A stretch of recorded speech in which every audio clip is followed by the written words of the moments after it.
So you just saw something stupid on the internet and your fingers are itching to teach this guy a lesson, is it? But you don't know where to start, is it? Oh, what's that? You also have 3 hours to kill because it's the weekend and the Monday morning blues won't hit until Sunday afternoon, eh? Well, great. You've come to the right place. Winning an argument on the internet is the easiest thing to do, second only to losing one. You just need 1 cup of super fast internet, 3 teaspoons of raging boner anger. Well, either or. A full bucket of half knowledge on the topic you're arguing on, a ready to eat packet of personal insults, delusions swadanusar, and lots of free time. Done? Good. Now the plan. First you pick a topic, yeah? Which topic? Do I look like a bloody care? Just pick a damn topic. The French Revolution, privacy, Ayurveda, national economy, why your aunt is always fat, religion, politics, why fat shaming someone, especially your aunt who is a type 2 diabetic, is bad, anything. And where can you find these topics? Well, the internet's a vast place, so your guess is as good as mine. But some prime locations are the deep blue oceans of Twitter, the sunsets of Instagram, in the old caves of Facebook, the bloody savannas of YouTube, in the pitch dark tunnels of 9gag, and the vast deserts of Reddit. Then pick a side, yeah? Which side? Well, the one that you believe in, obviously. And what's that belief based on? Oh, I don't know. Misinformation? Childhood beliefs that were never tested and now are just a part of you? Anecdotes that only you have experienced and hence anything contradictory is not true? Social values that may or may not be correct but you've never questioned them anyway?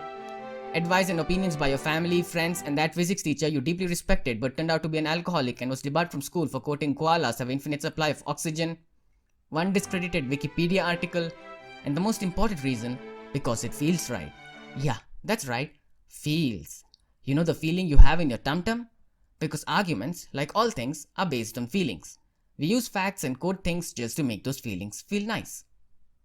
Now that you have the prerequisite to get things started, it is imperative to know the types of people who argue on the internet. First up, you have the right-wing rager. Always angry, blindly supports his country, does not fail to mention that in his bio, hates immigrants, foreigners and an open mind, definitely 10 on 10 would kill if laws didn't exist. Favorite argument include, "Go away you anti-national, if you don't like it here, leave," usually followed by an incredibly racist or religious slur. The left-wing lunatic. Always offended, has at least 3 protest hashtags in her bio, hates billionaires, corporations and anyone who ever smiled in a photo with a suit on, wants to be inclusive but ends up excluding everyone. Definitely 10 on 10 would cancel her own grandfather for a problematic Facebook comment from 2009. Favorite argument, if you're not actively fighting it, you're part of the problem. And check your privilege, mister. Centralist cuck. Always ignored. So, the sexist. Finds a way to blame the other sex all the time. Uses words like patriarchy, feminism, mansplaining and women with T emoji to prove or disprove a point without any further explanation. 10 on 10 would subconsciously hit their own kids ever so slightly if the kid belongs to the opposite sex. The religious fanatic.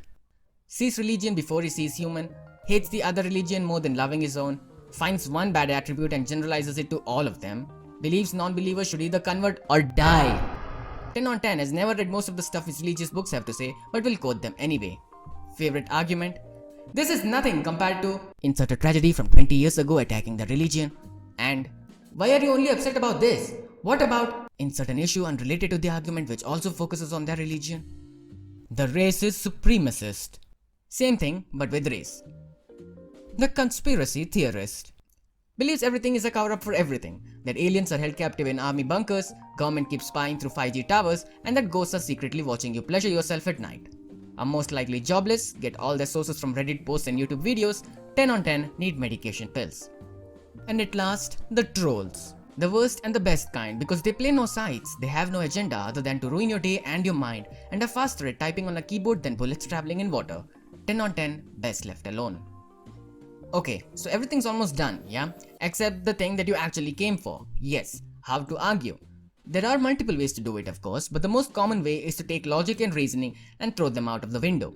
Quick ground rules before you get into an argument. You're mostly not arguing over facts, but over opinions. If you use facts, distort them until they fit your narrative. Never admit you're wrong, and your ego must always be bigger than the truth. Alright then, now that's clear, let's get into the meat of the topic. To learn how to argue, you will have to use a few tools.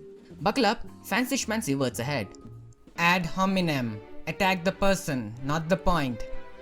Instead of debating the idea, you call the person an idiot, a loser, or a government puppet or enemy. Works 100% of the time because the person can never prove that he is not. Also hits their ego. How lovely. Straw man argument. Argue against something that they did not say. Distort or exaggerate their point into something ridiculous, then destroy that fake version. Makes them look stupid and gets you good brownie points on the internet. Isn't life just so good? Gaslighting. Deny reality, accept insanity. You make them doubt their own memory, logic, or sanity. Something you always do with your grandma or your boyfriend, or both. Very useful in reality because you're the one making it. False equivalence. Compare diapers to nuclear bombs.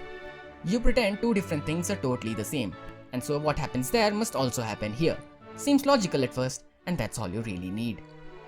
Whataboutism. Deflect the point like I do with my therapist. Instead of answering a point, you shout, "But what about this and that and 100 other issues?" It does two things, helps divert the topic, and you don't lose. The last one being very important. Check the ground rules. Get personal. Insult speaks louder than intelligence. When all else fails, dive into the personal realm. Bring up their physical appearance, questionable life choices, or anything in your inventory to shatter their spirit. That's your ammunition. The more irrelevant and hurtful, the better. Sure, it's not arguing, but it's damn effective. So, to recap, have internet, no topic, kinda, pick a side, blinda, fight, use big words, use big bad words, do not accept defeat.